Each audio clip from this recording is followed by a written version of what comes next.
మేము అలా రోడ్డు మీద వెళ్తుంటే ఒక ఇది బైక్ అనాలా సైకిల్ అనాలో అర్థం కాని వెహికల్ ఒకటి ఒక కుర్రోడు వేసుకొని వెళ్తున్నాడు.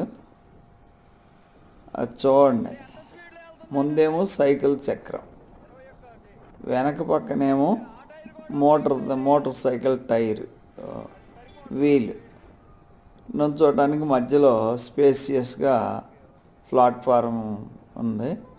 బహుశా ఆ బాక్స్లో బ్యాటరీ ఉండి ఉంటుంది. అతన్ని అడిగితే స్పీడ్ ఎంతలో ఉందంటే ప్రస్తుతం 23 కిలోమీటర్ల స్పీడ్లో ఉందని అతను చెప్పాడనమాట. వెహికల్ చూస్తానికి బాగుంది కదా, కానీ నిలబడి నడవటమే నచ్చల.